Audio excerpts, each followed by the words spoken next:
Okay, it being 6 o'clock on January 29th, 2025, we're calling this meeting of the RMLD Board of Commissioners to order. The meeting is being audio recorded, held remotely on Zoom, and live streamed on RCTV. RMLD Board of Commissioners recognizes the importance of public comment on items on the official agenda. Once recognized for the chair, all persons addressing the board shall state their name and address prior to speaking. As role of the chair to maintain order in all public comment. Members participating remotely, I think we have Pam. Yes, I'm here. Anybody else remote at this point? Nope. We're expecting Bob, but We're not yet. expecting Bob. Okay. We do have one member of the public in the. Okay, great. So do you want to call? Yep. So we call the cab meeting to order. Okay. Do we have any liaisons to the boards here? I don't think we do. Me. Ray, please. So I will probably be reporting out under liaison under 3 different topics on a regular basis right now. Sounds good. But on the Killam School Building Project, my report out is that they were reviewing the total project budget for the Killam School. And, you know, they made a few decisions as to what the facilities and infrastructure is going to be like, what the layout's going to be like, and they're narrowing in on many of the costs. And one of the things that was still outstanding was whether or not solar was going to be part of the basic building cost. Well, yes, there were actually two things were identified in the list of things to include or not include, and neither of the two were voted in yet. And the engineer advising the building committee said they did recommend that they do the rooftop and did not recommend they do the parking lot. And so the Killam School Building Committee accepted the recommendation and have added the rooftop solar to the basic building design. While that is an added capital cost, the cost that they're developing, that addition did not bring it over previous estimate they had made for the school. So there were other savings and there were other efficiencies that they've gained in terms of the total building cost. And certain credits and offset that are getting factored into all this. But yes, rooftop solar is at this point in the building budget. Now there's there'll be a review to what's the name of it? It's a value engineering type view, and there will be, you know, a chance to kind of go through and screen this all again. But right now we're doing solar on the Killam School, and they will own it and gain the relative benefit from that, and we'll support the tie-in and whatever. So that's good. Before you move, are you about to move on? Okay. Yes. Well, yes. Questions? That's awesome. So then they'll own it. Does that mean they get the little rebate from RMLD? So what's that? 600? 60,000? 600? 60,000 max. 60,000. So they will get 60,000 because they're large. Got it. Okay, so that's. There was one question, and I answered it one way, and I wasn't sure if I was right. If they then do the senior center and they put solar on the senior center, that would be another 60. Yeah, that's the way I answered it. Okay. Okay, yes. So That was my question. Just, I know we want to have a lot of in-territory generation, and just that rebate is being used. Would you say that rebate is being used to its fullest extent right now? I guess kind of I mean, it's only to the extent people are going in for projects. That's kind of a general question for the group. Is that rebate being used? We budgeted a X amount, but we haven't got to the budget on the residential side. Yep. So we keep adjusting the budget and move stuff to different parts of it. Mentioned last year, Kirkwood ended up doing a fairly sizable rebate. That was the only CNI one we actually did last year. Okay. We just had a new one. It's donut house. Oh yeah. What house? Donuts. A donut house. Yeah. Retail establishment. Okay. Having to be donuts. Yeah. In Wilmington. That's right. So in other words, while we wait for, there's a lot of interesting in-territory generation, but meantime, that's something that people can do right now is use this. And is that something that the department is, well, you know, More There's more- promotion, yeah, more promotion would be good. more promotion and Yeah, we actually met with another CNI customer last August, September, and they expressed some interest as well. So they're digesting what they want to do. And that would be a sizable system, probably bigger than the Kirkwood one, or pretty similar to it, a couple hundred KW. We also have maybe 5 to 6 candidates, like sort of CNI customers where they have large buildings that the roof is structurally suitable to build solar. Hmm. So we're gonna reach out to them, either we build them or they wanna do it, they can do it. so Next topic. please. Coming up in early February, the town charter committee will meet again. The town clerk has redistributed the draft with the current version of comments. And I meant to look through it, but I was looking through it on my phone. So a lot of really small print and really small window. And I didn't really get through all of it, but you know, per our last vote, there's no changes to the, there ought not to be any changes to the language in that for the commissioners. We expect at the next meeting to hear back, have the town council hear back from the AG's office in terms of where there are conflicts or not conflicts between the town charter and whatever.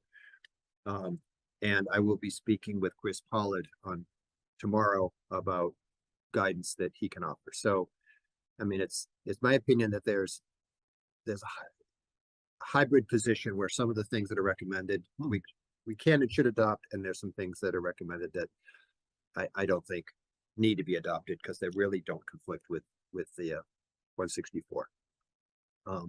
Whether you need to do it or don't do it, but they don't really conflict. So anyways, I'll have a discussion. I'll report back how that meeting goes when it happens, but that's where we are right now in terms of that meeting. Okay. Ready for through number 3? Think so? Anybody have questions on that one? No. All right. So in my enthusiasm for learning how to do this job, I've connected with the MLCA, Municipal Light Commissioners Association. Yep. And to the best of my knowledge, I haven't screwed up anything that RMLD has already agreed to and is already doing in terms of funding various communities and towns. But we did have a discussion about the voluntary payments that RMLDs pay to cities and towns. And I did explain how RMLD's calculation did for the purposes of showing them where monies came from, the value of using what parameter for scaling things, because dollars are influenced by certain things. KW sales are influenced by certain things, and you have a little more control over one, not the other, because there's too many outside factors. So we went through that discussion. Good meeting. We had 36 commissioners. I forget how many different agencies that represented. Well, yeah, with 36, it would be less than 36 because there were a couple that came from the same. So maybe 20 or so different agencies. But they are looking to meet monthly. They're going to hit topics that are relevant to all of us. It is a discussion group that by engaging in it, it's a way of learning the job without being in conflict with open meeting law, because it is a discussion. It's not talking about RMLD policy. It is talking about the policy or the rules or the topics or industry trade and rules that govern us all. And we don't come into this usually with a whole lot of knowledge. So things like the clean heat building program, things like buildings, heating standards. 2 months ago, they did a geothermal. Yeah, geotherm's coming up. A rate setting is coming up. So there's a lot of really good topics out there that we'll be developing. And I say we because now that I'm in it, I'm probably too foolish to get out of it. So so good stuff there. And so that's kind of where we are. If there are things you want to know about or find out how other people do things, pass that along to me. We'll raise that as a topic and bring in some expertise and guidance, and whether it's, you know, what another town is doing or what state policy is or whatever. We are looking to at least understand what's going on there, whether we're not quite to the point where we have a political voice. Right now, it's more just understanding, the rules and regulations and codes and things, so. Great. That's where we're at with that, so. Just one item, on my iPad here, all I have is the agenda. I don't have the package. The package is not on my iPad. No. I'm not sure how much you have. You get the package. It's just the agenda. Gotta go into book. I did just, the agenda comes up for me here. Keep going. It's just the agenda. That's something that she's got loaded. So it'll be all slides. Sure, yeah. Right. There'll be a lot of on screen then today. That's all it's on. Okay. Patrick, I can't do a remote drop down. Okay. All right, that's my side hustles. Side good. hustles. It's good. Thank you, Ray. We They're participated. great. Thank you for doing all those things. Great report. Anything else? I don't think so. Then we go on to public comment. We have one member of the public here. She has not raised her hand. Okay, does this member of the public wish to raise? No? Thank you for joining.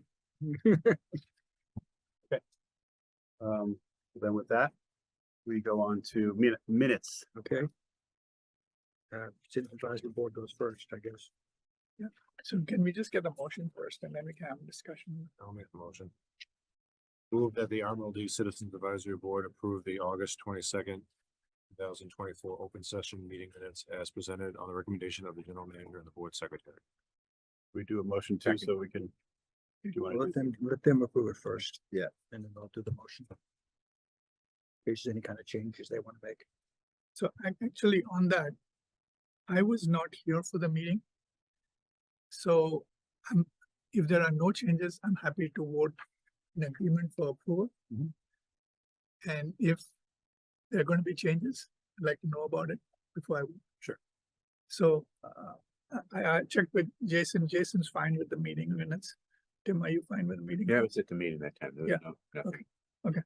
So before we vote, just like to know. Sure. Because we need a quorum to vote, because my vote. Right.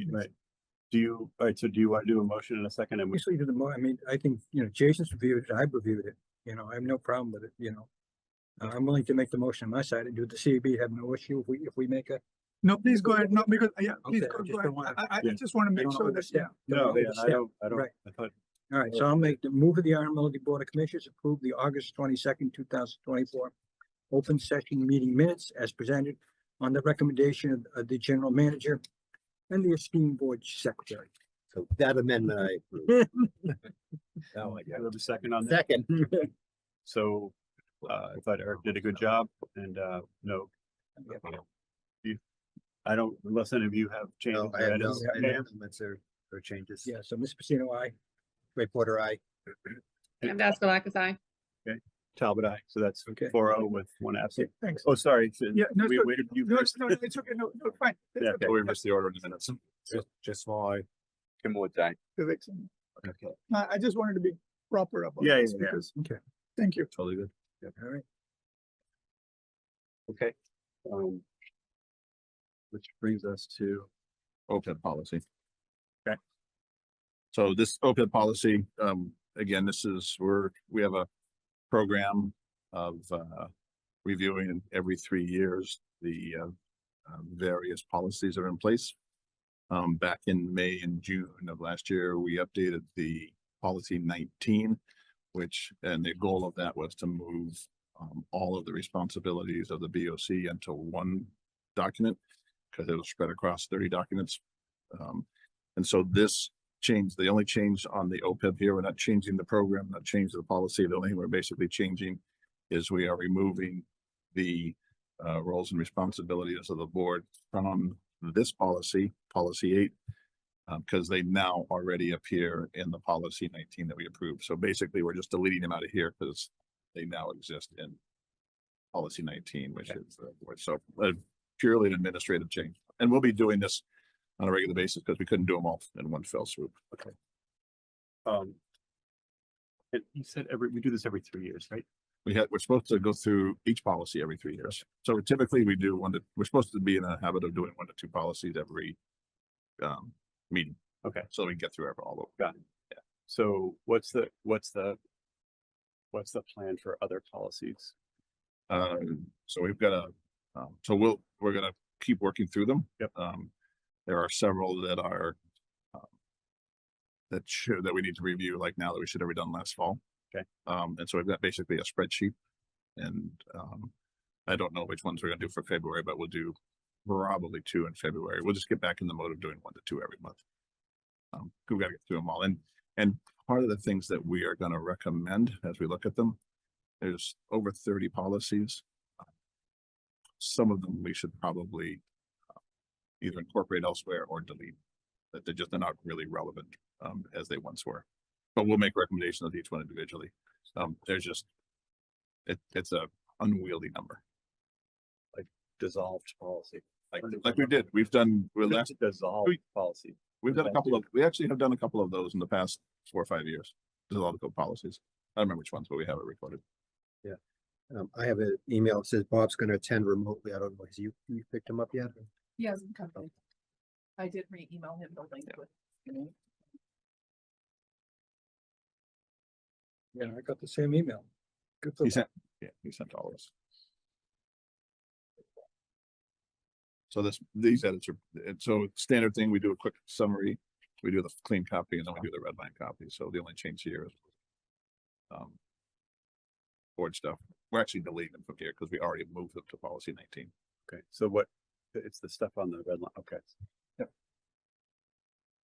Actually, if you get into your iPhones, you can actually probably see the Well, it's also in the package. It's up on the screen. Yeah, but I can't read that here, Yeah. even with my, so Yeah, I can't read what's up on the screen either. oh, I'm Sorry, sorry. no proof of this.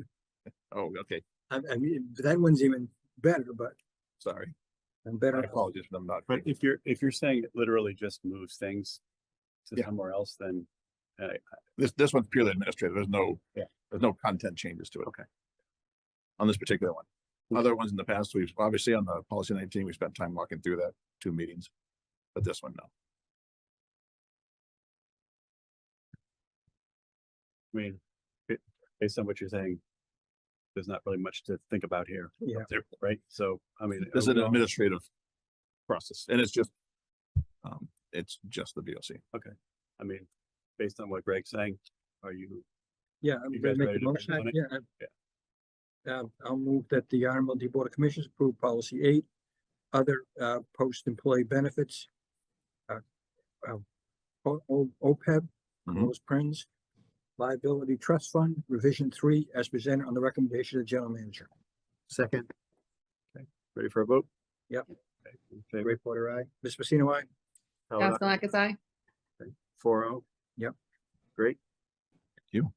I just have a comment on this, if you don't mind. Please.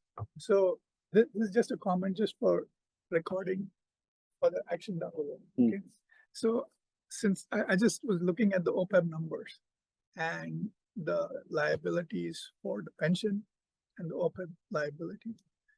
And so if you look, if you can just put up the page 68 on the screen, and you'll see that year to year, there's not too much change in the OPEB net OPEB obligation. Page 68, please.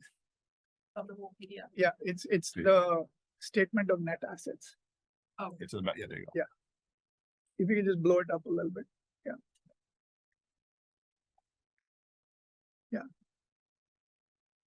So if you look at the net OPEB obligation, doesn't change too much year to year. It changes a little bit, but there's big changes in the net pension liabilities. Okay, and I went back a few years, and there were, it swings around a lot. So I'm not asking for an explanation now, but in the future, at a future meeting, it'll be good if you can just. Yeah, provide that. absolutely. Yeah. Yeah, either in the February or the March one, we'll typically do a So it's financial update. just a request. And I got your text earlier, so I've got some answers now, but we'll save it for the right time. Totally fine. Because they're the big changes and it's just good to be, I mean, it's a big number. It's like, it, On the balance sheet. Yeah. Good. thank you. So recorded.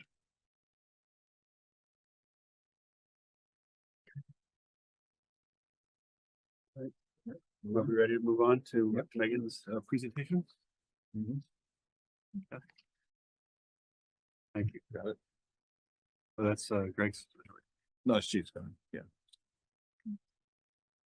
I think this analysis was requested by Rebecca and a few weeks ago, so we've started the process and we've established the method of it. I think that's the key, like just fundamentally, what are we trying to calculate? And then, you know, we'll go from there. We have some preliminary analysis done, so I'm gonna kind of explain all that. I didn't hear, is the being requested by who? I didn't hear what you said. Vivek. Vivek, Good, sorry, yeah. I didn't forget about you. And also others, I think Ray, but yes, Vivek has been leading. No, but I think. Yeah. Many people, I think both Ray Yeah. and Dave also have Yeah. been very keen about energy efficiencies. Yep. Programs. So. Setting a little bit of the load growth. so the way we look at the energy efficient savings are two layers. The first one is the underlying savings. So basically, if you look at the load shape of a customer, if it's like this, and then the underlying savings, if you put in more efficient equipment, the entire load should be lower. The entire shape, curve should be lower. So, but there are two pieces to this underlying efficiency. One is, what type of equipment you put in. The other piece is, how many people actually are going to convert to using more efficient equipment. So those are the two main factors we're looking into. And the other piece is the peak demand reduction or demand response savings. And those are, again, if you look at the curve, you're trying to shape the curve to smooth it out. That's the active demand response part of the savings. So we haven't started looking at that yet, but today I'm just gonna focus a little bit on the underlying savings for the residential sector. And for the peak demand response savings, it's the same. It's, one piece is you put in the equipment, there's an embedded demand saving already. So because the energy saving, the kilowatt hour is actually stemming from the kilowatt, the power savings. So there's some embedded demand savings, and then your active demand response, it's just on top of that additional savings. Then I'm gonna move on to the next one. So we started with the residential sector. It's about 40% of our load. We have to make some assumptions on, we basically were trying to assume that all the appliances will be more efficient. And then we're assuming 80% of our residential customers are going to convert. And just for context, currently with our about $3 million energy efficiency program, we have about 10 to 15% of participation rate, just for context. And then Meaning only 10 or 50% of customers are trying to do anything, any piece of it. yeah, Okay. any piece of it. But this assumption we're making is that they're gonna change every single thing because we're just aggregating the savings from each. I think maybe the next chart will explain a little bit more. So if you look at Just go the back. right, Just make sure that you guys understand the model you're about to show assumes an 80% participation rate in the residential sector versus today we're roughly 10 to 15%. So this is trying to get an idea of what the boundaries are. Yeah. So this is a preliminary list. We look at mass saves, technical resource menu, reference menu, and we look at some of the consultants that work in the energy efficiency space, and we're trying to come up with a kind of reasonable but simplified list of equipment that we're looking at. This is the list we have so far. We might refine it. If you look at the percentage in the last column, you add all those up, it's 100% of a house's load. So, and then it includes all these different equipment. It doesn't mean every house has all of these, but it's just like on average, what's a typical usage profile?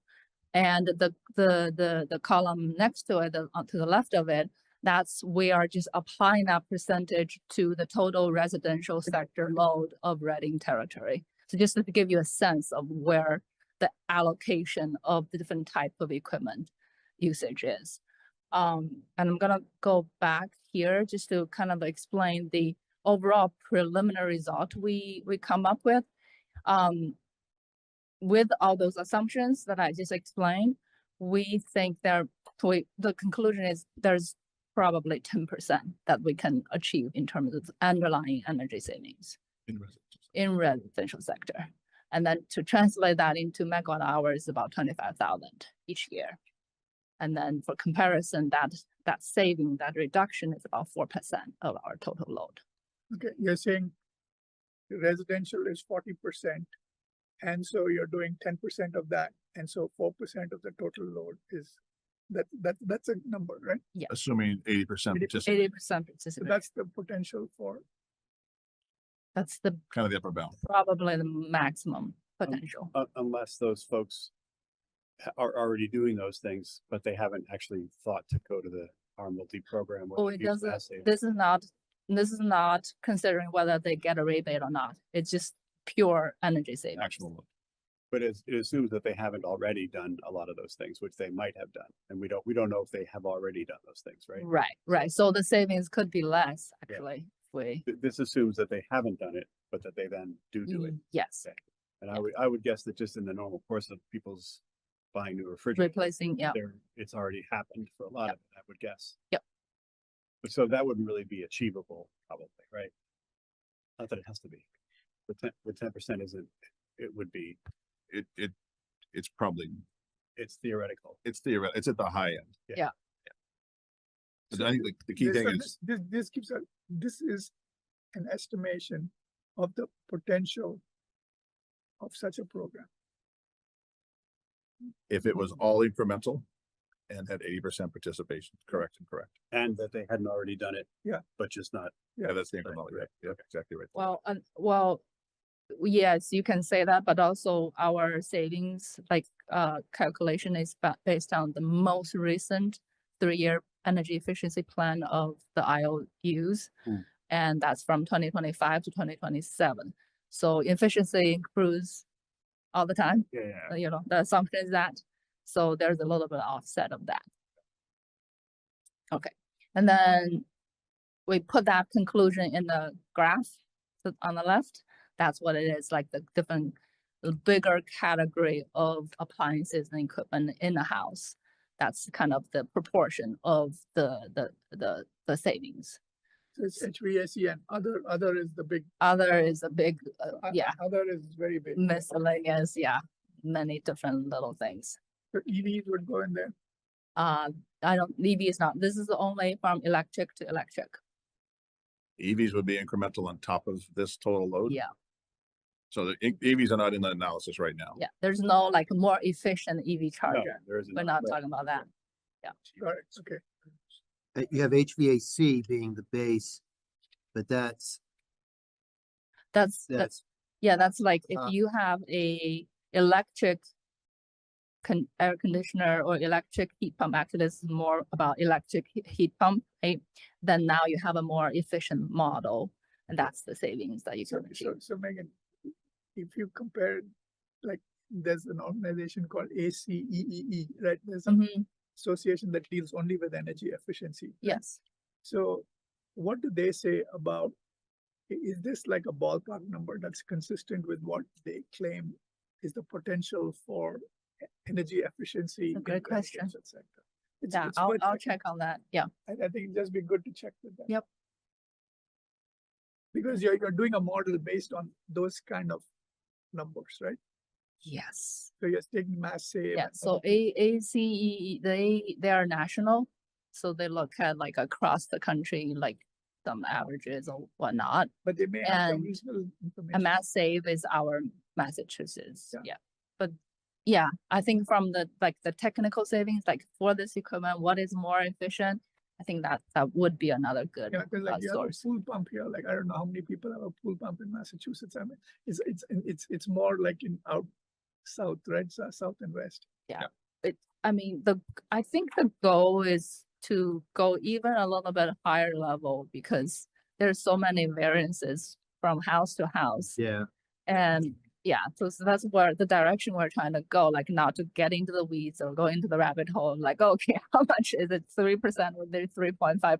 I don't think we can ever get to that. Yeah.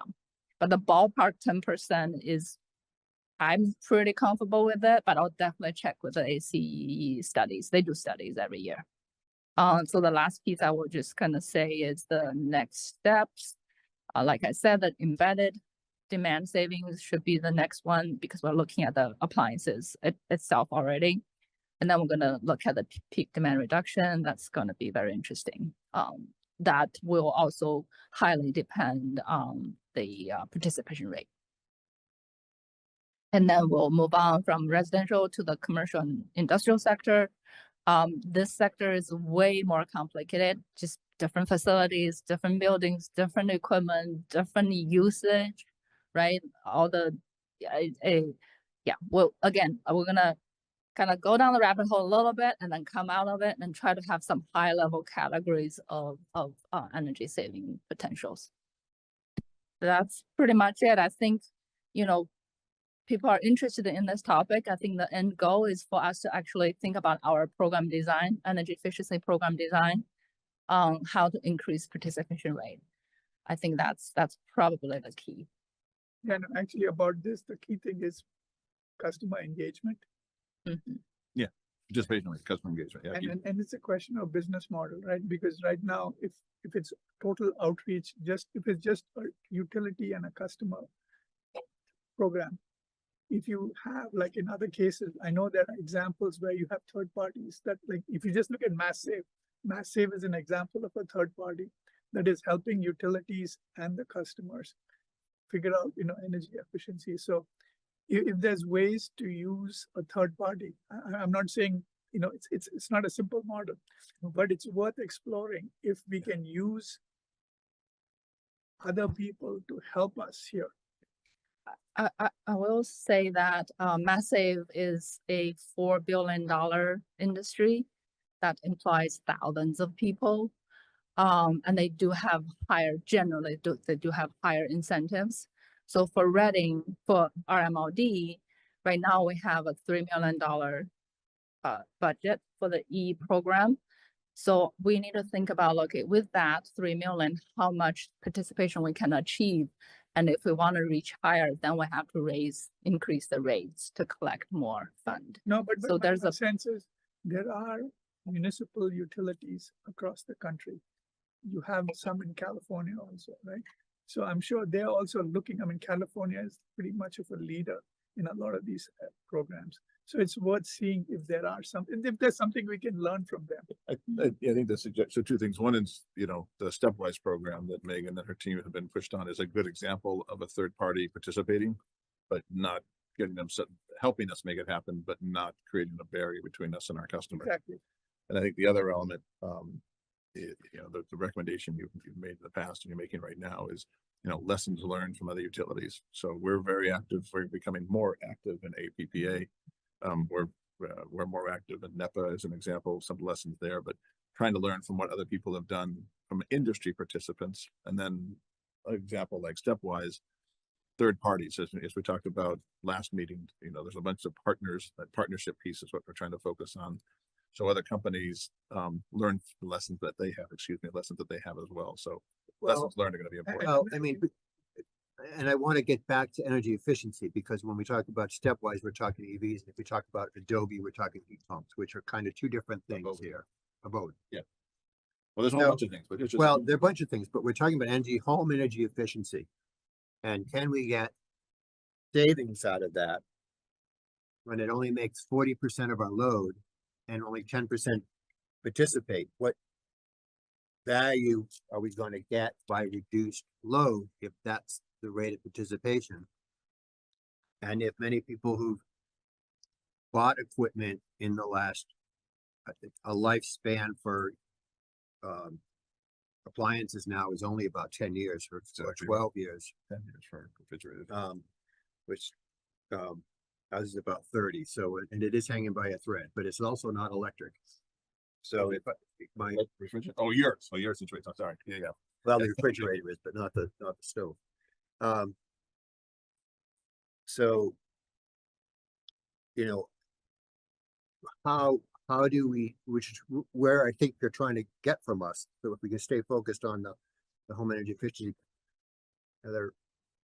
How much leverage can we get? How much incentive can we provide to increase the rate of participation, as well as gain some of the value in these that we have? My energy usage is going up rather than down, Well, and I think even though I have fairly efficient things. as electrification continues, there's an upward pressure, and I think the recommendation that the CAB and the VOC are making to us, and that's what we're looking at, is how can we, is there things that we can do to dampen that? Well, I upward understand, pressure? and that's the goal, and so within the framework of home energy efficiency, I'm going back to looking down the list of where that is. It's really just a few things, and I mean, we're not. You're exactly right. I And- mean, and it that- isn't. yeah. It's, I mean, there's no silver bullet. right? Yeah, there's no. I think, right, I think you have it right about customer engagement. Can we just get more participation? Yeah, no, and I think, But I don't think. I mean, it's not. I don't see it being huge. yeah, no, and so that making your analysis says, this may not be a very big impact, but all I'm saying is, let's just get it recalibrated with, say, someone like ACEE and people from Canada, from Yeah. California. Yeah. Just to make sure that, we're not burdening the organization, chasing bad goals. Right. But the idea is that, I think we owe it to everyone to see what can we get from energy efficiency. Yeah. And Even small as it is, how can we and do I it know more there's a efficient? lot that people talk about it, so it's worth exploring some more. I mean, we have sort of two goals for this. One is to have people use more efficient electric appliances. Mhm. But then we also have the goal of people converting from gas appliances, like gas heating, maybe a gas boiler, to some electric system, which is more efficient on a carbon use basis, but not necessarily a lower electric usage. No, that Right. might be net more efficient. And I think a good example that you're bringing up is if we think about heating systems in particular, or cooling systems. The heat Well- pump concept that you. Well, you're getting heat pump, I could say that different, but let's But take, that's an let's take a appliance. hot water heater. A water heater, yeah. I mean, if I had a gas hot water heater, which I kind of do, I have a half gas water heater, part of it. Indirect. And I wanted to convert to electric, then the incentive ought to be to go to a heat pump water heater. Right. Incentivize that choice, And maybe we, so that that so that we encourage someone to get to electric heat, but also encourage someone to get to efficient electric heat. Or, but I think your point, you're reinforcing the proper direction, and that is, part of that you can't see it on this one, but part of that electric load mix is, where's the biggest to smallest load, right? Yeah, And so HVAC is the biggest, other is a big one, but that's a bunch of smaller pieces, but water heating is Yeah. up there in terms of the top 3 or 4, depending upon how it's used. So I think what you're saying is, let's keep looking at those to prioritize, and back to the next comment is, if we can increase the participation in some way or shape, it might not move the needle significantly, but given the fact that it's not a big needle, how can we learn from what other people have done to get that? If it works out to be 0.5% or 1%, it's still important. The question is just how do we use our resources to make that happen? I think Vivek's saying, take lessons learned. Yeah, And use yeah. third parties. So I think the concept's good. Good question. I think you presented several months ago about how the existing suite of offerings was a little outdated and included things that, like, forget what they were, but light bulbs. yeah, light Putting up on bulbs. light bulbs. And it was clear, and it has been clear for quite some time, that the offerings that are current are outdated. Yeah, we've already changed that. Oh, you did already? Yeah. Okay. Yeah. What's, If- remind us what the changes were that you did to So that. we actually got rid of most of the appliance rebates. Okay. We focus on five pieces right now. I think it's mostly electric range, 2 kind of types of electric ranges, snow blowers, like just those those appliances are not like fully developed on the market yet, so we still provide those, we still provide the Christmas lights for the municipalities. And then EV chargers and, Okay. yeah, So so tho- so we got rid of You most. did, you did that already. Okay. Yeah. Yes, we did that, yeah.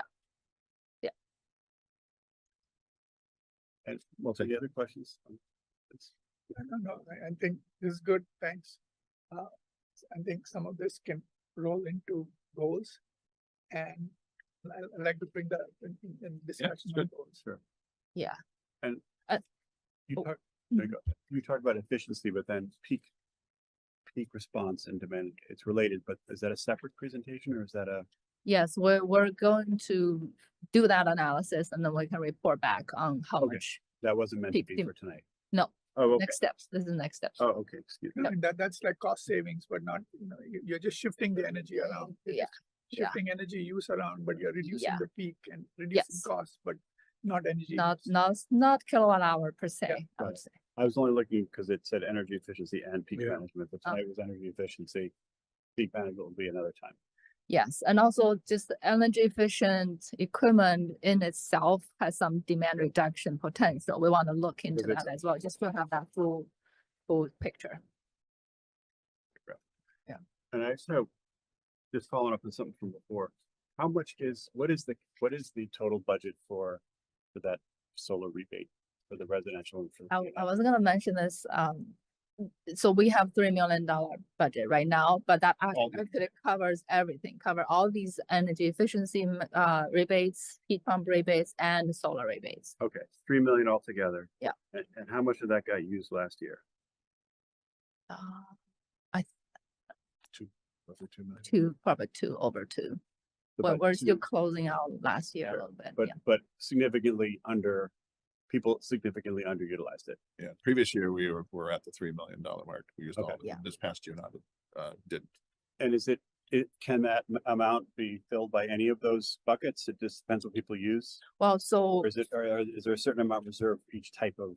no, it's just a pool.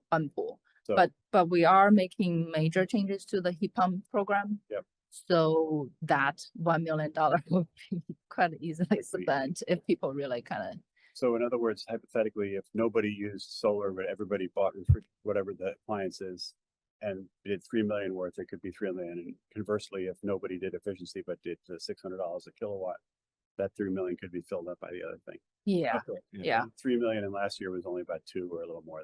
Yeah, I think more than 2 million. Okay. Mhm. In 2024. Got it. 23 is higher, yeah.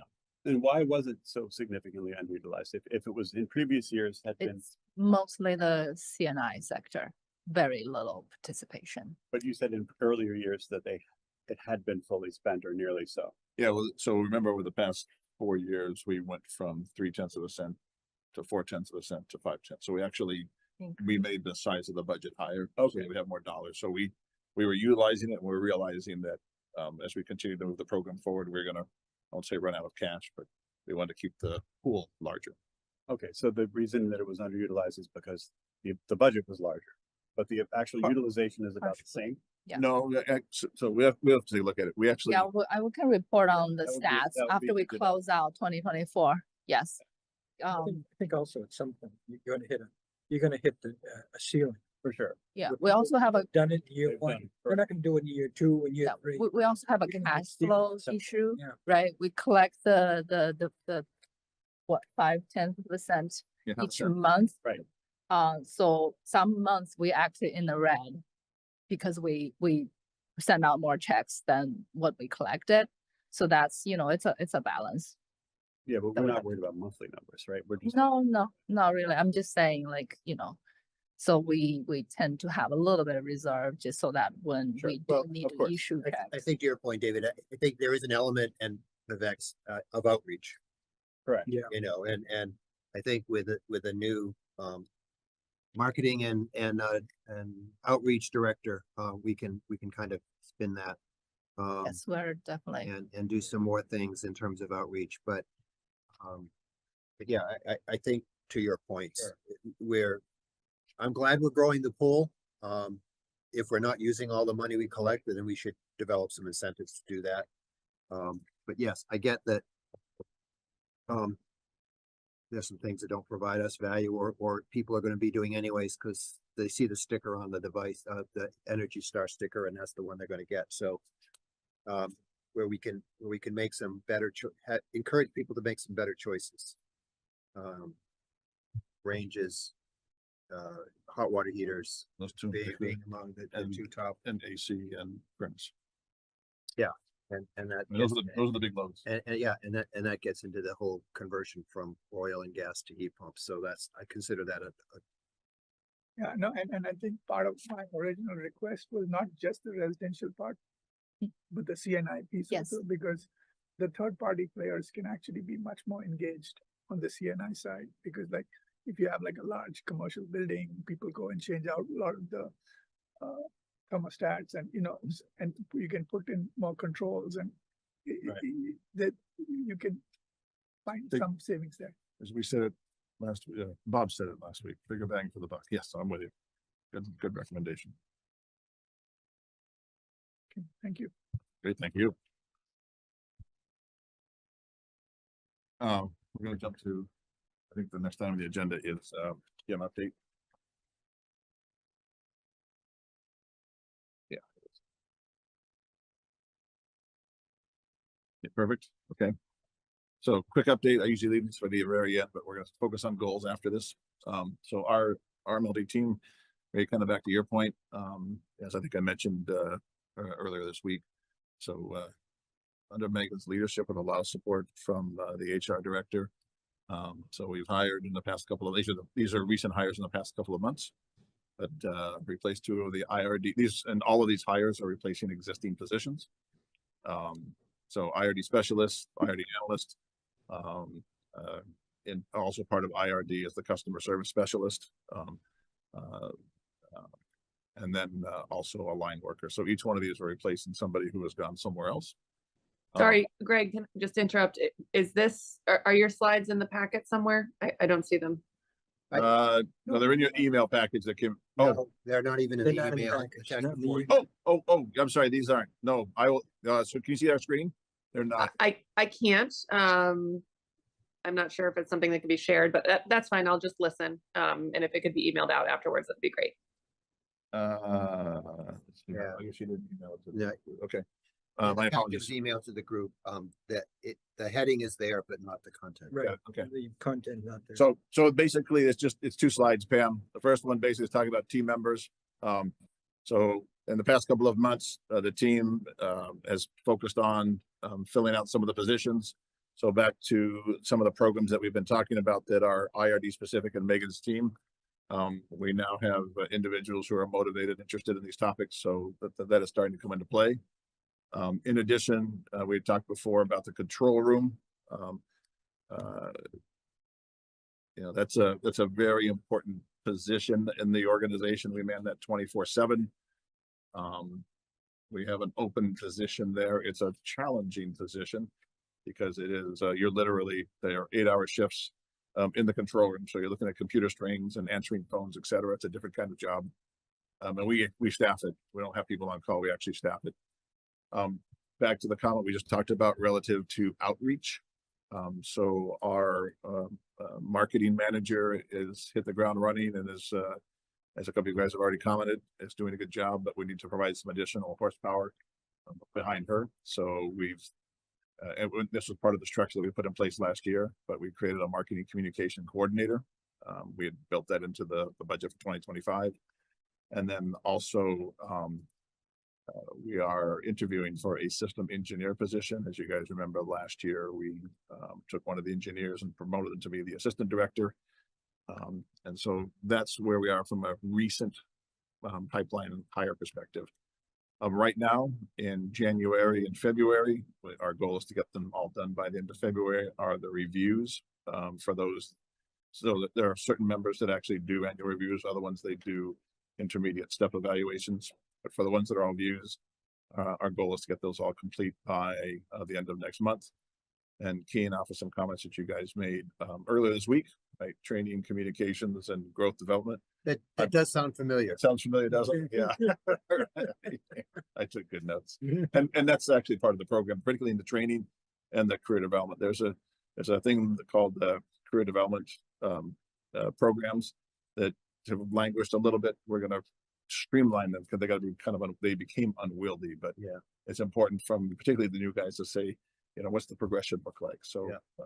but I think the element for the new people coming in, and this has really been the case for a while, is there's a lot of interesting things happening here at RMLD. This is a very dynamic space. There was a time when the electric utility was not a dynamic space, but it is now. I'm looking at you, Jason. It's crazy. Next item is the email. So I was hoping to have it done by the end of this week. We're getting some additional licenses so we can roll it out to all 10 BOC and CAB. These are basically RMLD email addresses. I expect some you guys should expect some communication from our IT director mid to late next week. And hopefully we get live by the end of next week, but I'll say we'll be fully live by 2 weeks from now, February 14th.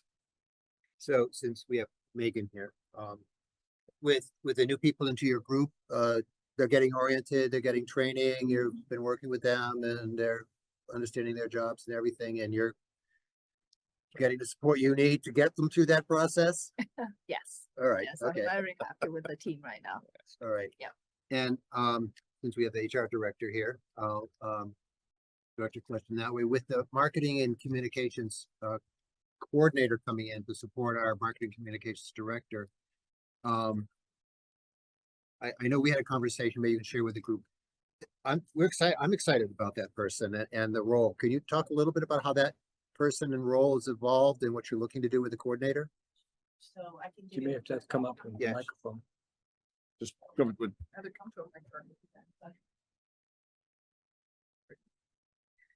So just to narrate why I had Greg, I saw this today and I said, put posting, because we have a process to go through whenever we change a job description that's a union job description. So when we originally hired the marketing manager, we had to have that approved through the union, and they did do that, and we hired the marketing manager, and some of the qualifications and tasks from the communications manager job went to that marketing manager, and she also elevated that role with all of her skills that she brought to it as well. There were still some things that she was doing and that she's going to be moving away from as the communications manager or coordinator. Should I say? We've changed his title so many times because we've been kind of looking. It was really incredible the way we went through the process, just to show you the professional that we hired. I went back to her and I said, geez, when I submit this to the union, the best thing for me to do is to show them where all the tasks of the communications manager, the original position, went. So Melissa went into that job description and highlighted every piece that went to that came from that position to her position, and every piece that went to the newly created position of marketing communications coordinator. And we fell upon that title because we did some research to say, you know, I've been a marketing communications person. I had a past life a little bit in that. So I said to her, you know, I found it difficult with the job titles because when you say communications, you might get something totally different. When you say marketing, you get a lot of sales.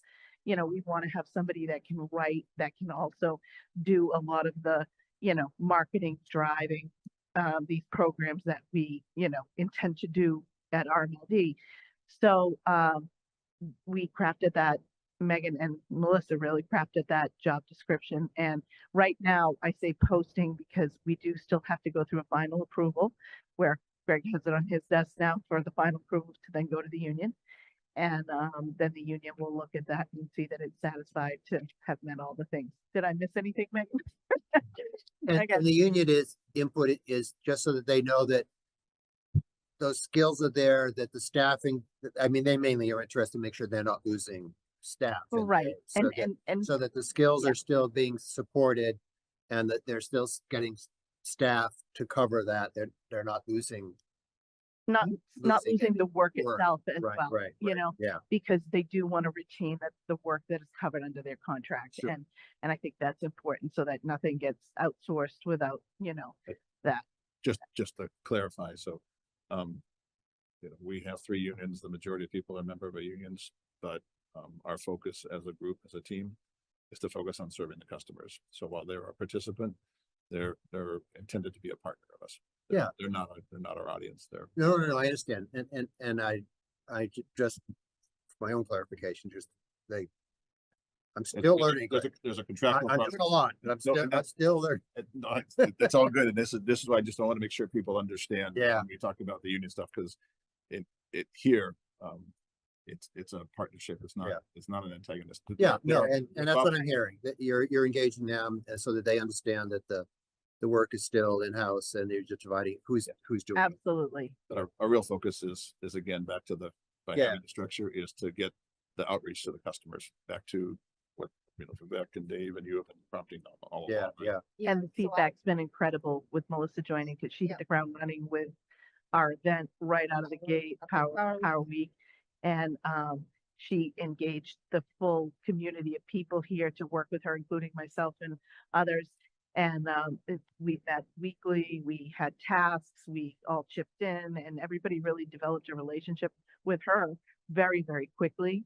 So I think the whole unit here is really pleased that we went with that marketing manager position. So the main intent of adding another person is because Melissa has a lot of capability that she doesn't have time to utilize yet.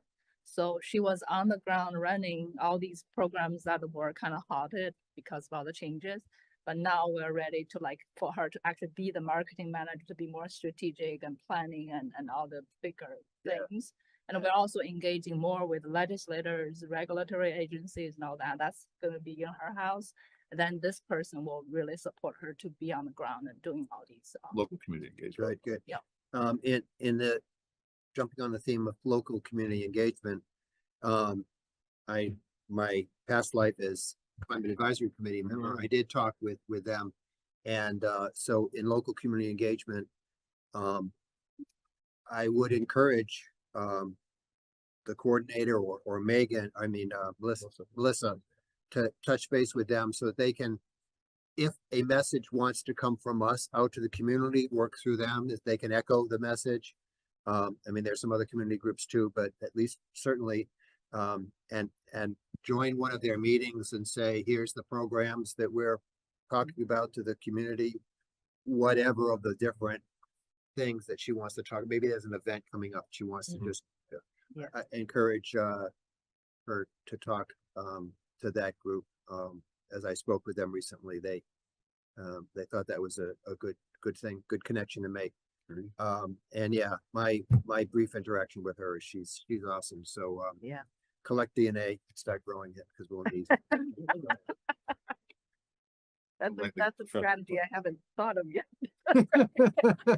That's a long-term strategy. It takes a little while to get that, but yeah, she's incredible.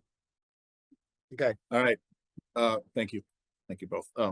Projects, just a quick update on some key projects.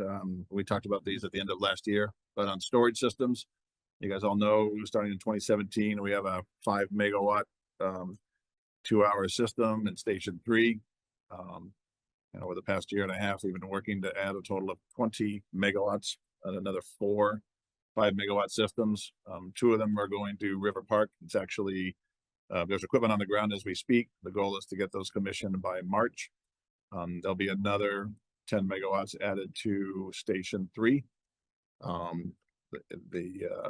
That's with a different vendor. Both of those systems are back to the concept of partnerships or with partners. There was a very involved process, and there's a lot of engineering work that goes into those, including ISO New England. ISO New England put in place requirements to do what's known as level 3 studies. So the first of those 4 systems, the first 5 of those 4 systems, one of the River Park ones went through a level 0, but the other 3 went through level 3 studies. So we had external support to get the applications done, et cetera. At the January 22nd meeting, the rest of the 3 systems got their ISO approval. So we basically have all the approvals required for those. You guys have heard of Alstom. We actually have a joint grant application with them. Actually, there's 2 of us. There's Burbank, California, and Reading, Massachusetts, partnered with Alstom for our grant application. That's a different chemistry, and that's a longer duration. It's tended to be roughly a 10-hour system. And then you guys know that we're continuing to work on the form. That's a 100-hour system. We no later than, I say no later, by May of 2025, we want to come back to you with a lot more details in terms of next steps for those. That particular Form 1, as I had mentioned to you, late last, I guess it was just on Monday, but there's a $3 million grant out of the $9.3 million that the state of Massachusetts was awarded their allocation. They basically are awarding it to us, and they sent their recommendation back to DOE. So, obviously, you know, that's predicated on us actually doing the project, but that continues to move forward as well. The other two big projects, just real quick snapshot, and we'll, as they get a little bit further down the road, we'll every third probably meeting, we'll do a quick update with the project managers working on those. But the AMI update, we expect to execute the contract in the next couple of weeks, by the end of February, but next couple of weeks.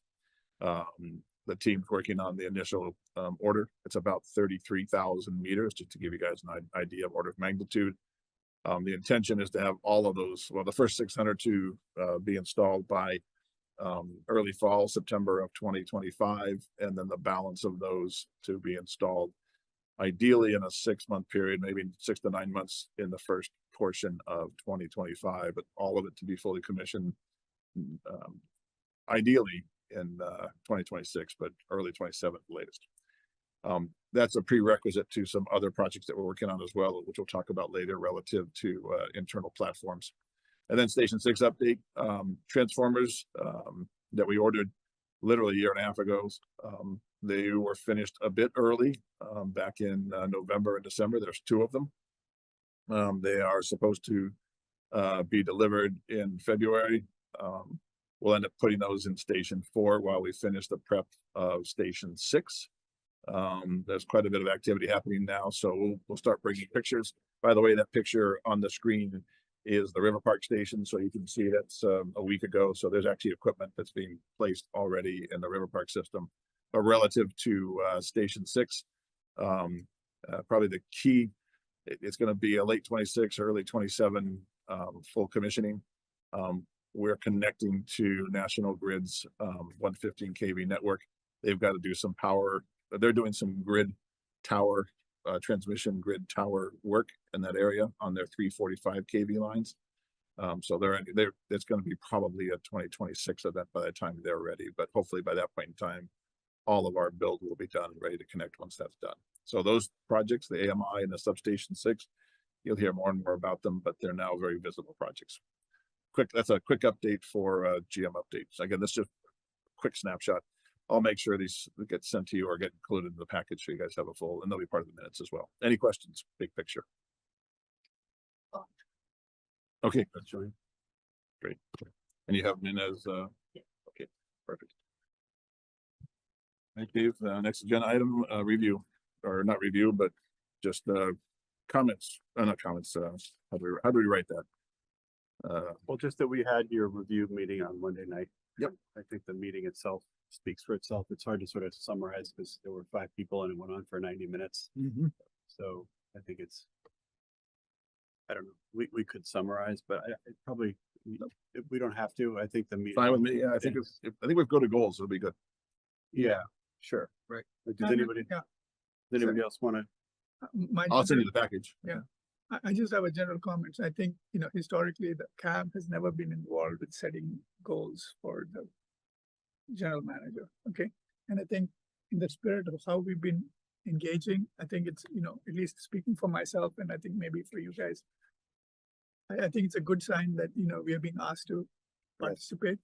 And I think, so thank you. I think, we were asked whether we would want to participate in the previous review, and it didn't make sense because we had not been involved in setting the goals. I'm saying if we are involved now in setting goals, then we can provide our input also about reviews going forward. So thank you for including us. Great. So so it's on the screen, but also it was in the package, and actually the first draft was shared with you guys back in December. We kept the same, based on the discussion we had earlier, we kept the same structure, vision, team, personnel, customers, platform, funding, and power supply. Given where we are right now, that structure, and it is priority. We prioritized, we think properly. We could move power supply ahead of funding, but The reason I had funding ahead of power supply is you need dollars to make sure you pay for everything.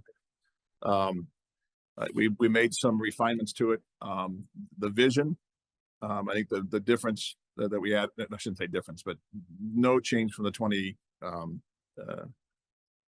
December 2024 piece on the vision and strategy. I'll just walk through the big picture and then you guys can comment on it. The team and personnel, again, we focused on, again, some of the things we've talked about over the course of the past 6 months in particular, but, management team training, including me. Obviously we have the union contracts are in process right now. And as we talked about on Monday, but the productivity metrics, where we are in growth mode. There's a question of how fast that growth is, but we are building out networks. We are doing reliability work, et cetera. But the key but labor is the second largest item in our cost structure. It's a little bit over 10%. And so, for us is how do we equip, back to some comments, and train. We do a good job on training. We do a good job on equipping. But how do we work together to move those create the productivity metrics as a set of metrics so that the whole team, including the individuals who are actually doing, turning the crank, so to speak, they have an idea of what the targets are, et cetera. Customers, we trimmed I think we had 6 items on customers. I trimmed it down to stay focused. I know the feedback you guys gave me last year was it was ambitious. So on that, there are some pieces that are underlying this. But cost of service and rate study for by the end of this year, I did put, as you'll see in there, Pam, for you and the rest of it, but some quarterly targets when we want to get these things done by. But the cost of service and rate study, it will be a prerequisite for doing 2026 rates implementation. So that we've done by the 4th quarter. I'm on customers now. That's F. G is complete the customer satisfaction survey. We typically do this every 3 years. So doing that in 2025 is the right time. And again, we've had a theme, and it's a constant theme because it's always challenging: customer engagement, customer communication. We just talked a little bit before with some of the comments from Megan and Sue relative to how we're going to staff it, but how we continue to be a little more creative. We've done a lot of work with podcasts. We've done a lot of work with, we're engaged with social media. We haven't done a lot with social media, webinars, et cetera, but just how do you broaden? And then of course the partners, Chamber of Commerce, and yeah. And you've had really good success with webinars. I think we kind of had a break with that, but but each of these programs, solar, heat pumps, EVs, right? When you've done them, you've had 30, 40 people join, and great people view them afterwards. So more with that. I mean, you've got good partners with Adobe and Stepwise, so getting them plugged into those. If there's a partner on residential solar that we can plug in there, I don't know who that is, but there might be someone who can fit that bill. But I mean, I think that provides the content that people need to understand, because they are complex. They are. It is. They're not. Like, oh, it's interesting, but oh my gosh. I'll make it easy for and so to have those repeat, recycle, and promote it on a loop, some interval. Probably quarterly would be too much, but at certain frequency. On RCTV too. Yeah. They seem, they're probably watching. They seem to have a lot of dead time on RCTV. Let me put it that way. And what could be more exciting than heat pumps? Well, at least put something on there. They could replay the webinar. Yeah, that's true. Because it's not a crazy idea at all. That's a great idea. Once you film it, they can just run the tape every now and then. And they have the ability to do that. So that's a great idea. They have a lot of dead time. And how many times I got to watch Horn Pond? The guy who does the tour of Horn Pond. I think I've seen that 5 times. I did wasn't RCTV, but it did a CTV program where I was interviewed by the host, and it talked about the house conversions that I made and the energy efficiency stuff. If we want to review that again, love to. I mean, and just talk about the conversions, because I now have almost 12 years of data of operations post installation. Your system. And as I think we know, if you go to heat pumps, you save total energy. Oh yeah, my electric bill went up. That was terrible. My last month was like $500, but I would have had a $700 fuel bill. So, you know, I can show, or at least it may be narrowing because now inflation and other energy costs have gone up, but relative to my baseline, I'm probably still showing a savings. So we are adding a customer, what, a testimonial type Yeah, of yeah. component to the webinar, so you are invited. All right, sign me up. I mean, There you go. I'll update my so savings history graphic. Yeah. How are you gonna do So- your customer survey? How are you gonna do that? Well, so Because, you know, I'm wondering if you just said, put it out there and, you know, people are not gonna pay attention to it. Is there any way to make some sort of incentive? So we're actually gonna do a customer segmentation study first, Mm-hmm. to understand our customers better. Actually, tomorrow morning, I'm talking to a potential organization that does the survey for years and years. Yeah. And then based on that, so this organization, they actually use a professional surveyor. So we could do that segmentation study first, and then we could also use that same surveyor to develop a, you know, Right, but more effective. What's the incentive for the customer to participate in the survey? I'm What's the not the incentive? expert, I don't know, but. well, I think what Ray is suggesting, No, we I'll might give wanna I'll give an create an example. economic, okay. we might wanna create an I'll economic give you an incentive. example. Oh, Dunkin' Donuts, if you go on this and do the survey, you get a free donut. You got a free donut. Yeah, again, So, Get a free I mean, kilowatt hour? Is that what you're trying to sell? I don't know, maybe the $5 discount on your bill or something, you know? A light bulb? No, Or, but the idea is actually good in terms of thinking about what we might Yeah, do to create an yeah. incentive for more participation. Yeah. Quite often you get into a pool where you draw one lucky person. Well, So, we have done that in the yeah. past, and we might do that, but I think, you know, one of the things that, because the last time we did it, Dave was involved in terms of us doing some of the questions, et cetera. And we worked hard to cover the whole broad spectrum. So what Megan's gonna try and do is be more comprehensive in terms of the broader spectrum, because depending upon whether it was phone or written or email, it by definition, it's skewed focused on one population, view. yeah. So we're just trying to normalize that. But I think the suggestion of some incentive is actually a good one. Some incentive, yeah, because, you know, I get surveys all the time that come through my email. I'm like, okay, forget that, you know? But if there's People want to know how many, every time I buy something, I want to know Oh, yeah. what the experience was, you know? so Greg, could I make a suggestion on one of the customer engagement goals? please, On the RMLD.com and other communication, I think we do need a more near-term goal, something maybe in Q1 regarding, you know, kind of a thorough review of all of the kind of steady customer touch points, whether it's the invoice language that customers get every month, or what's on the website in terms of current programs, just to make sure we're very sure that the information customers are getting, that it's we're correct. pushing out to them, is correct. Mhm. So if we could add something specific around that in addition to what you already have, I think that would be a good add. Yeah, Yeah, I would agree with that. Yeah, I agree with that. good suggestion. Make We'll that create an H1, okay? H1. No, I said Q1, but no, sorry. So, We'll put Q1 next to it, but H1, if you look on it, there's does H mean? FGH, and so there'll be a new H. I thought you meant like first Point half one. of the year, What's- H1, so gotcha, it was- gotcha. You I just will remember. provide the context for this though. So we've already started doing this. We updated quite a few pages already. And we have to do this before we actually can migrate the current website to the new website.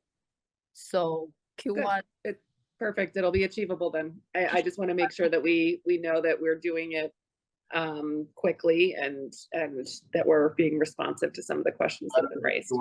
Great Yep. suggestion. Thanks.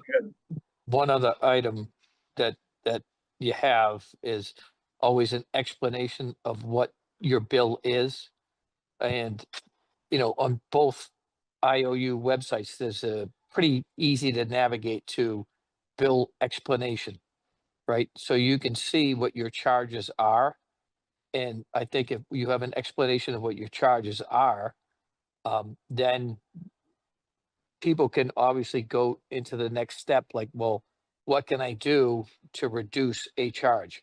Right? You have a distribution charge, you have a transmission charge. So and they have little, links to YouTube videos that you could possibly see. And they just explain what each element of the distribution and or transmission charge is. They don't have to be extensive, they're just high level graphics. But if you're looking to get more participation in a program, then you could see what the impact that would be on your bill. So we don't have anything like that either, but it's something potentially that we could do. We Nope. have a page, but we're updating that one. Yeah. So, So no, it's okay.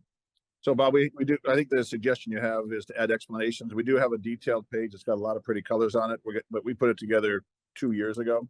So back to Pam's request of making sure it's current and update with current examples.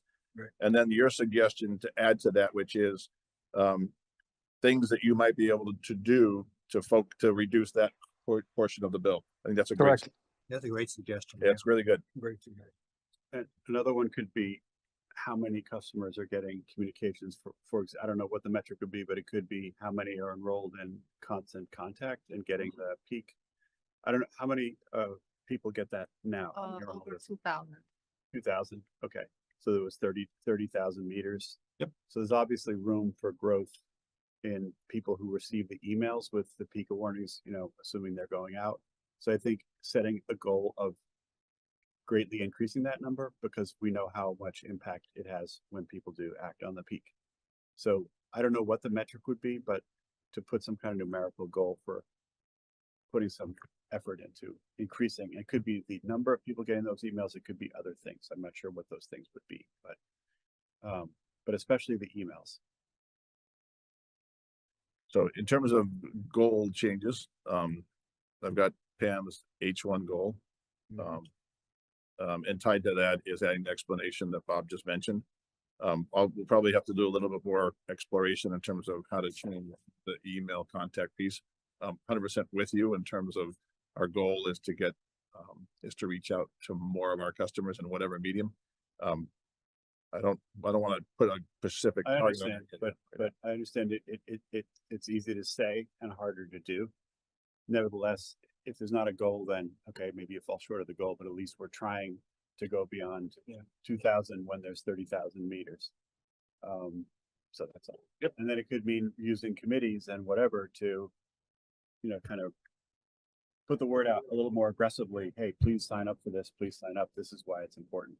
And they have 2 new positions who that could be part of what they're up to between now and especially. We'll try and draft a H2 suggestion of what that might look like. And think about what that would be. So maybe we can't figure it out in the next 15 minutes, but We'll put our heads together and think of something very good. and then this is not on, well, maybe it is on customer, but I know there's at some point there's a rate increase coming at some point. I don't know what month you're thinking that's going to be. Our intention is to review it with you guys all next month, and then actually implement it April 1st. Okay.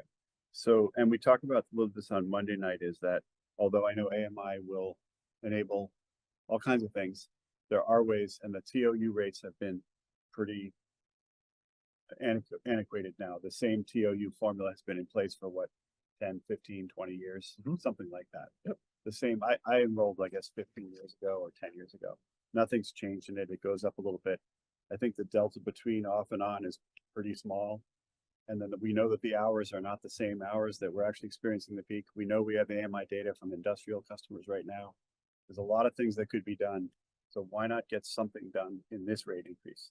I know it's So that's part of the plan, actually, Dave, when we lay it out. So that's why we're going to do it in February. Right. There'll be some additions to the TOU. It won't be full so comprehensive, but just some So adjustments. maybe you just add that to F. Yeah. With a we hear, full review of the time of use rate. but more than a review, Okay. like let's come in with some Well, whatever. options for us to look at. Okay, great.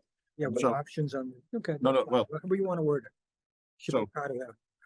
You don't want to add another H again? I think it's more, it falls under F. No, it falls under cost. It falls under F. But I guess the point is, we've talked about it for years of the need to change, both to more aggressively promote the rate, but also to make the rate more aligned with when the peak actually is, right? And to maybe make it the incentive a little stronger than it is now.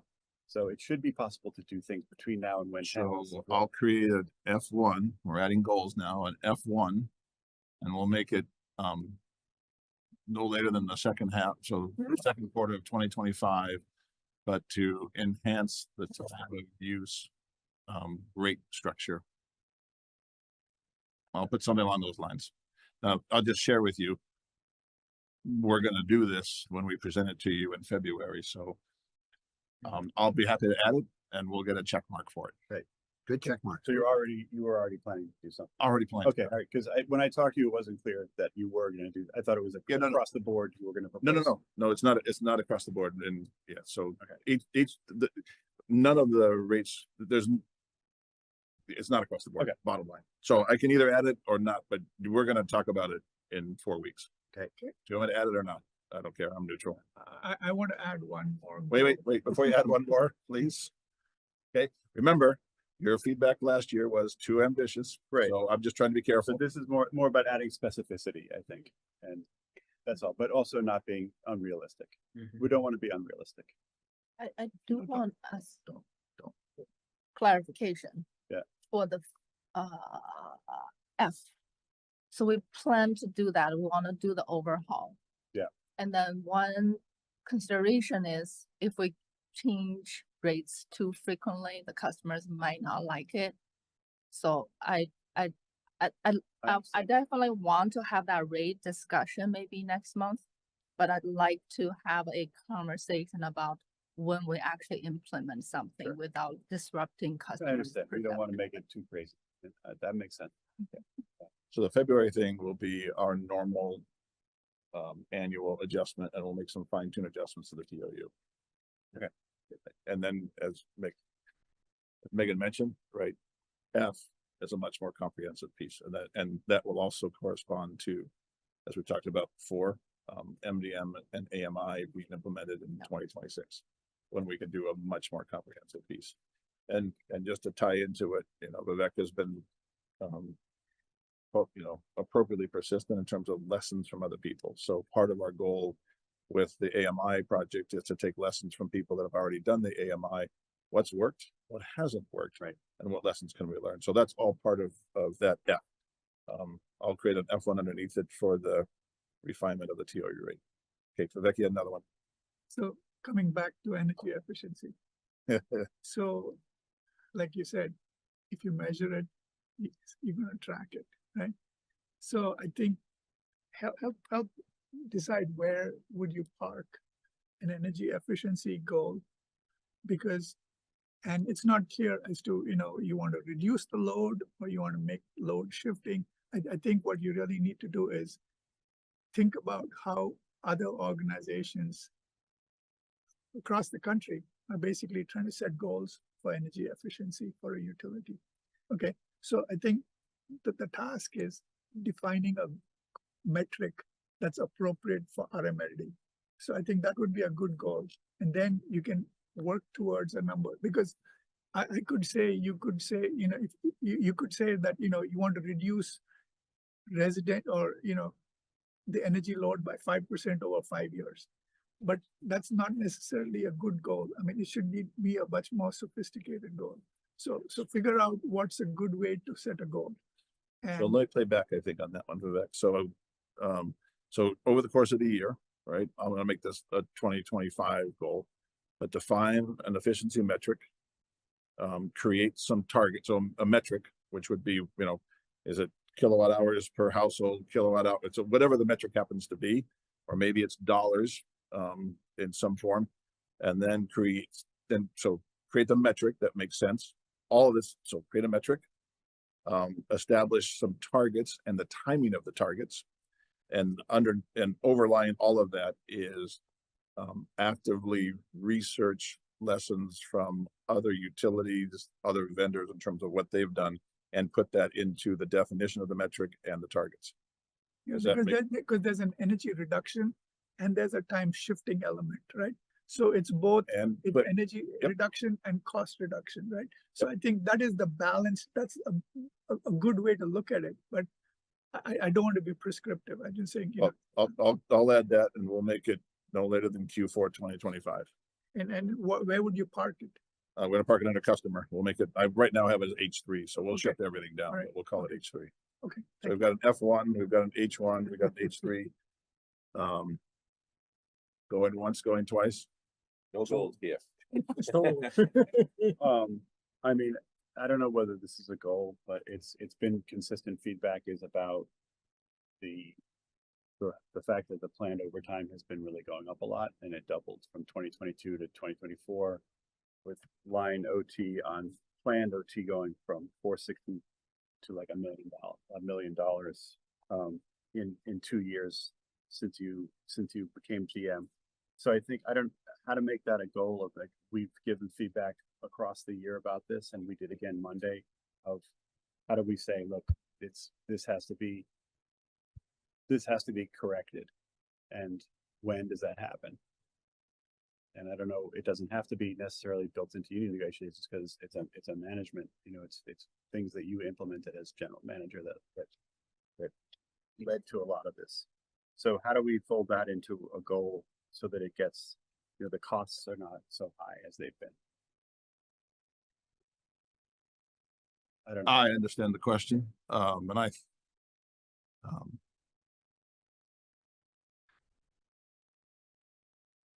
And I don't know that we have an answer tonight, or no, that's a much broader question, and, you know, we spent some time in executive session talking about that. It ties into item E above, productivity metrics. And ultimately it ties into how we started the, review, which is, you know, how are we doing against reliability, low cost, and compliance? And okay, I hear all the comments, and I think as we talked about, that, our focus is total labor cost as opposed to one component. And so that there's a lot of things that we're, again, I need to be very careful what I hear you. If you don't mind, I just need a break. please, yeah. Yeah. So I'm gonna link it to E, and we can review it at different points over the course of the year, particularly after we get the contract done. But there is a goal associated with how do we better manage total labor cost, and OT is one component of it. Yeah, I'm good. I'm good with that, Dave. Yeah, I mean, I think the statement that it's a result of reliability is this, that these numbers I just quoted have to do with reliability. I don't think that's really, I don't think that's supported by the data. Actually, it is, and that's the data we I presented. mean, earlier. it is true that we have high reliability and that we always have. No, I think what we said is between 23 and 24, our reliability was twice as good. All right. So, but the point's well taken, right? How do we manage total labor cost? Again, ties into how do we best utilize the resources that we have and the ones that we subcontract, and how we use overtime, all parts of it. Message received. So there's good news about tonight's meeting, by the way, which is that we do not need the executive session. No, I was talking to Greg earlier today. We ended up covering what we needed to cover on Monday night. I guess I'll have to wander the streets now. So, you know, whereas we did a 3-hour meeting Monday, and we probably can be out of here pretty quickly. Yeah. So that's the good, and I think given there's been a lot of little things that have come up in the last 15 minutes, that maybe it's worth, maybe and plus the follow-up on Monday it wouldn't be ready tonight, but maybe sooner than the next meeting, we have a quick one that can be you go back and digest the things that were said. Yeah, I'll update without that. rushing and doing it right this minute. Yep. And we have a quick Completely meeting in 2 weeks or something. So, and then if there's an ES piece that we can follow, then it's but a quick thing, like a 45 minute meeting, you know? So if we can put something on the books for 2 weeks from now, and if that's okay with that, is that all right with everybody for that? Let me have Erica reach out tomorrow morning. Okay. She's taking care of some stuff today. Define what's gonna be discussed at that meeting, so. Well, we just had a half a dozen things mentioned to. Well, the focus is, you guys need to finalize the goal. Finalize the goal. Okay, fine. I say you guys, Okay. That is the main We've had a purpose. couple of exchanges now. We just want to wrap it up. That's all. Wasn't sure how it was defined. That Okay. is the definition. Okay. Okay. and And then, it could be super speed, because I will get that out. I mean, is this not something that we could have like a follow-up revision of the document that was sent? And if we need to discuss it, then we call a meeting? I feel like our input was pretty clear today. Do we need to Yeah. talk about it again?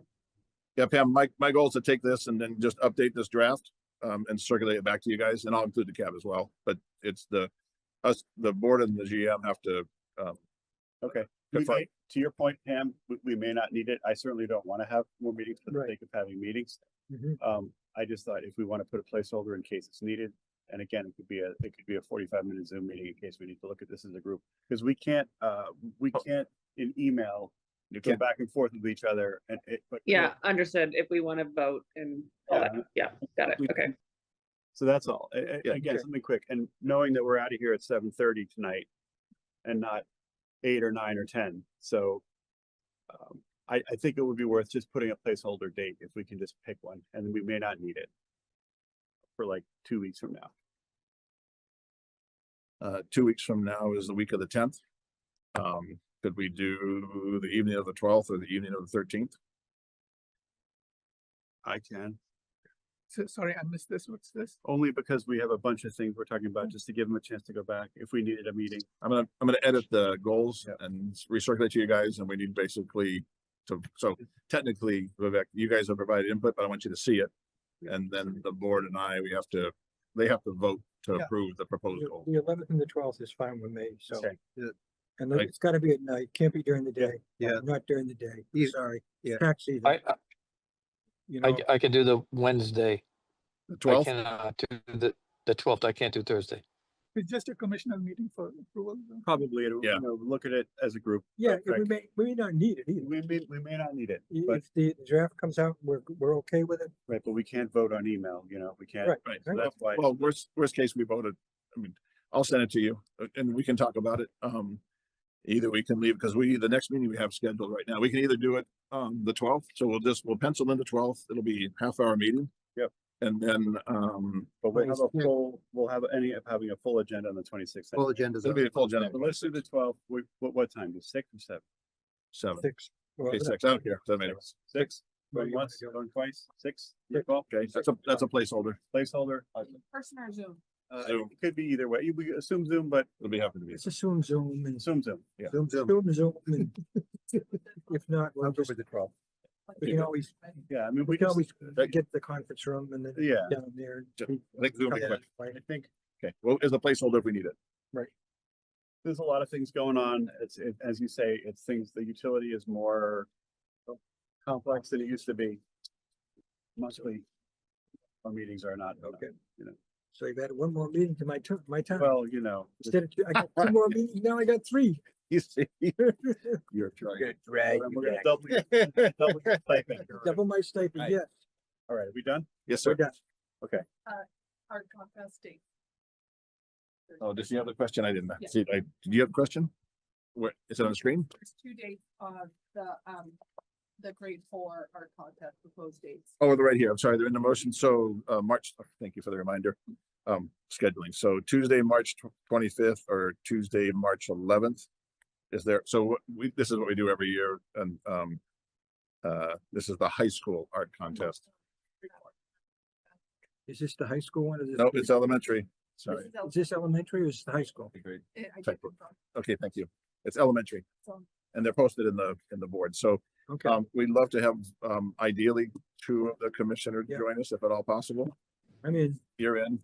I I haven't Bobby, missed one yet. or Pam, or anyone. here. You said the 11th or the 25th?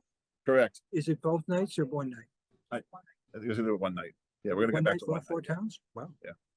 Should we split it between 2? Well, we've played both. Yeah, what?